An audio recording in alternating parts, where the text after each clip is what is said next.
This is the first video in our new series of A Woman and Her Watches. In this series, I'll be talking to some fascinating women who love watches.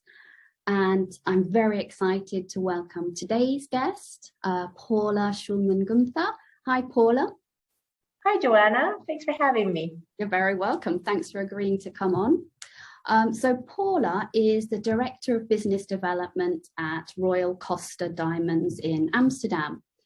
Sounds like a really interesting job, Paula. Is it? Absolutely. A lot to do. Yeah. And I've heard that Royal Costa is one of the oldest diamond factories in the world. It actually is 180 years of heritage. Wow. And have you seen any of the diamonds? Of course, I have them in my hands every day. Wow. It's wonderful. And in fact, one of my first visits here, when I was interviewing for the role, I came as a secret shopper, so to speak. And the woman that was hosting me, so to speak, she said at one point, she let me see all these diamonds, loose diamonds. And she said, do you realize that you have 400,000 euro worth of stones in your hands? So yes, I've seen the diamonds. Yes. Are you wearing any today? I sure am. I am wearing my diamond wedding ring. Oh, lovely. You see? Yeah. I'm wearing a diamond tennis bracelet, a mini. Yeah. I'm wearing my engagement ring, and then I've got some half-carat studs. Wow, quite glamorous. I've always been a diamond. That for me, it's the only stone. I've always been a diamond connoisseur, let's say. Yeah, and we all know they say diamonds are a girl's best friend, and I think we can. Diamonds are forever. Yeah. So Paula, you've been working on and off in the watch industry for about 23 years now. Correct. Can you tell us a little bit about how you got started? Of course I can. Thinking back, I believe my passion for watches started when I was quite young, because I think for the average 15, 16-year-old, I already had a little box full of watches. So I believe the passion started before I even knew it. Yeah. And then I studied industrial design. Okay. That's my background, industrial design and engineering. And I always knew that I wanted to do something in accessories. I wear small leather goods, watches. I always knew that. And I moved to Milano, Italy. And I saw a job ad. Great place. You've lived there too, I understand. And I saw a job ad for Swatch Group Italia. And the role was innovation researcher and designer for Swatch. Wow, sounds interesting. So, so that's how it started. I started on just a 6-month contract, and that was 23 years ago. Wow. And so studying industrial design, did that help you with the design of accessories, of watches? Absolutely helped me. It absolutely helped me. At that time, and even now, the Swatch watch, it doesn't change. The case doesn't change. So in that role, it was much more of a graphic design type of role. But that said, one of my responsibilities was innovation research. And because of the industrial design background, I knew many production methods, injection molding, extrusions, et cetera, and I was able to start to apply that knowledge to different strap design. Really, that's where that knowledge came in very handy. Yeah. And so, do you think that's a good background for somebody to have to get into watch design? Absolutely. Yes, I would say so. Absolutely. I think both jewelry, like any kind of background in industrial design or jewelry design, where you're learning product design, where you're learning to go into the three-dimensional world on a small item. Yeah. Definitely. Okay. Yes. And so you said when you were about 15, 16, you already had a box. Do you remember your first watch or one of your first watches? That's the box. I still have it. Oh, wow. Okay, so my very around first the world with you then. It's been around the world. My very first watch, I unfortunately don't have it any longer. It was a Easter blue, or Easter egg blue, Mickey Mouse themed Ingersoll automatic watch, where Mickey's arms were the hands telling the time. Yeah. And I wore, and it was a boyfriend size, which that's how I remember it. I was maybe 8 or 9 when I received it. Yeah. And I remember it being quite big. And I wore that watch for a good decade. Yeah. Yeah. And I've noticed there is still quite a lot of Mickey Mouse watches around today. No, Mickey had his fascination between watches and Mickey Mouse. Well, I think it's, the Mickey Mouse watch was one of the first Mickey Mouse merchandise that came out of Disneyland. It was one of the first. Okay. And I know that Ingersoll, I did my research on it. Several private label brands did Mickey Mouse themed watches, but Ingersoll was an American, at that time, an American reputable watch company that got the license to produce them. And then I must say, I believe, I might get my numbers wrong, but about 3 years ago, Mickey had his 107th. Some anniversary, wasn't it? Yeah. It was one of the big anniversaries. And so everyone jumped on it again. Yeah, again, that's why it keeps coming around. Still so relevant today. Yeah. So in general, what kind of watches do you go for nowadays? Have you got a collection of watches? Can you tell us? I have a collection. Of course, because I work in the watch industry, watches are quite accessible to me. Yeah. And so I have a very wide range, probably a wider range than most people in terms of the quality. Yeah. I have everything from the 50 € Swatch watch, which I still wear, all the way to a very exclusive tourbillon, which was a gift. So I have my collection is very wide, let's say, and it's very diverse. But if I were to, yes. But if I were to buy a watch, what I go for are more the automatics. I really enjoy an automatic watch. I think it's the essence of watchmaking. That said, Swatch, which was a quartz watch, that really got me into watches when I was younger, like before my job at Swatch. But it's the automatic watch that I really admire. It's the automatics that catch my eye. I'm now in diamonds and jewelry. So if I were to buy a watch now full price, you have to imagine, when you're working in the industry, you never buy full price. Sure. If I were to buy a watch full price now, it would definitely be a more prestigious automatic, long-lasting, timeless. Yeah. And for our viewers that don't know what an automatic watch is, it basically means that the watch goes on its own. It's self-winding. You put it on and it works. No need for a battery. Correct. Yeah. No need for a battery. Correct. Yeah. And it's less accurate. Interestingly enough, it's less accurate than a quartz watch. Yeah. It requires more maintenance than a quartz watch. Yeah. But it really does display the essence of time, of watchmaking, timekeeping. And how do you choose which watch to wear each day, because you've got such a collection? I love that question. People ask me that all the time, and I love that question. It is 100% based on mood and what the day ahead of me holds. Sure. Okay.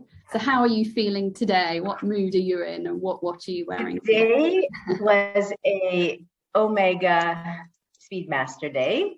And that is very nice. Generally, I think it might be my all-time favorite watch. I wear this watch when I'm in that business modus. I'm in the business state of mind.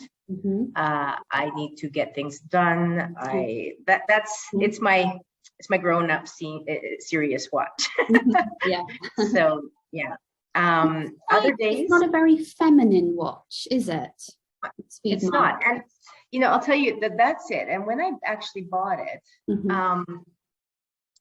I was working at the Swatch Group. I had transitioned to the global headquarters in Switzerland. And really, it was my first Swiss paycheck. And I really thought I had made it at that point. I said, I'm going to buy myself my first real Swiss made watch. I bought this Omega Swiss Speedmaster, and I was, how old would I have been at that time?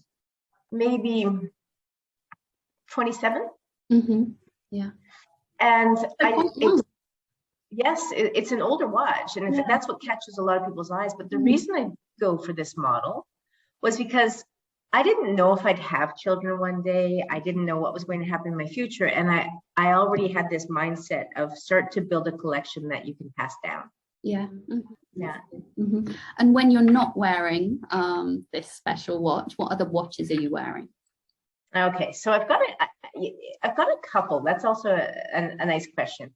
I always have a yellow gold watch ready to put on. I wear white gold, but there's some days that if I'm dressed in brown or if I'm dressed in navy blue, I'll accessorize with yellow gold. So I always have a yellow gold watch ready, and I have two. One is a watch with a bracelet, a steel bracelet, and one is a strapped watch. The steel bracelet watch is actually it's called the Burberry Brit watch. It was a Swiss-made Burberry limited edition from many years ago. And what I like about that is it's very textured. It's got almost that Burberry texture, like like a textile. So it really pops. It's more of a jewelry piece. And the other that I wear is a beautiful green malachite dial. It's a Shinola, which is a brand that I worked with, actually. It's a boyfriend watch with a dark brown strap and a green malachite dial. Very striking. So with my gold, I'm just thinking about this now.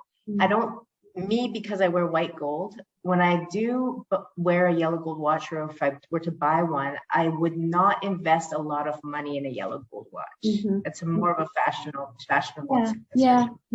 I think they make great fashion watches, and I have to say that our bestseller at Cyssan is yellow gold watch, actually the one that I'm wearing today. Beautiful. I love it, and it goes with brown, as you were saying. Exactly. Really nice. That's a nice. And then the other that's what I would wear to work. And then there's this one watch that just keeps resurfacing in my collection.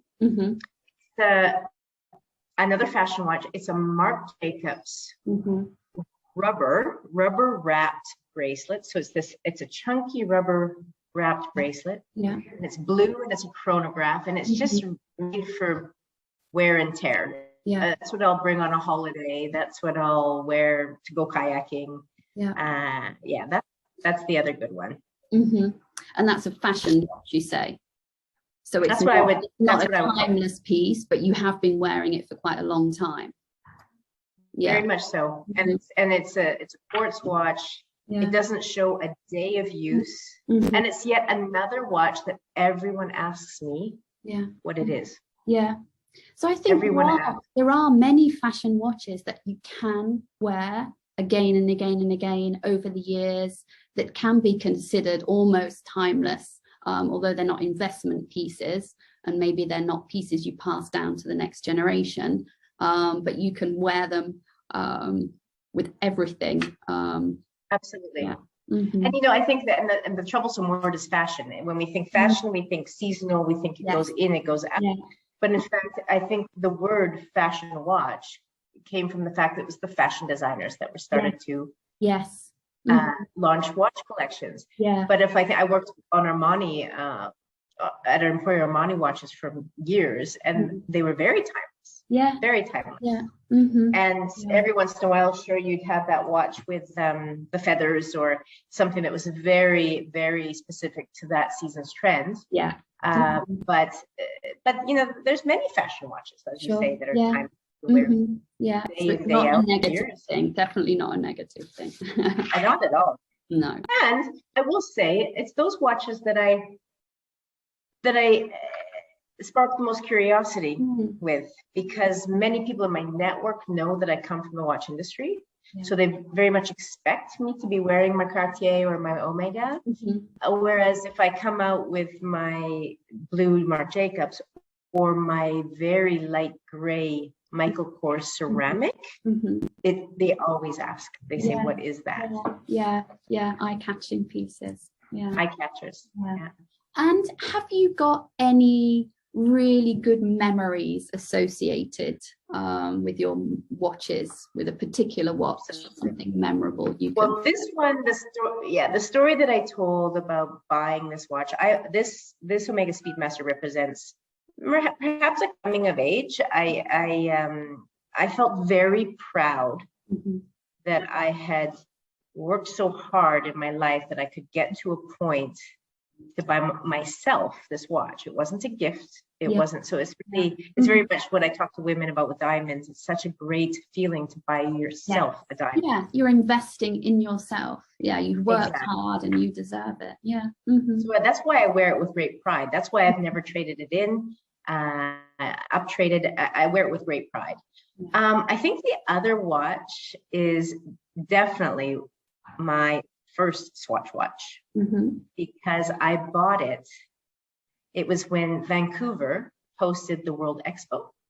It was 1986, and the Swiss Pavilion, it was just a couple of years after the launch of the Swatch watch. And of course, Switzerland used that as their theme for their Swiss Pavilion. And the pavilion itself, if you Google it, 1986 Vancouver Expo, Swiss Pavilion, it was a building-sized Swatch watch. Oh, wow. Stories high. Google it, I'll have a look, yeah. It was fascinating. I can just remember going in there with my mom and my family, and we walked out with, I think, 20 or 30 watches.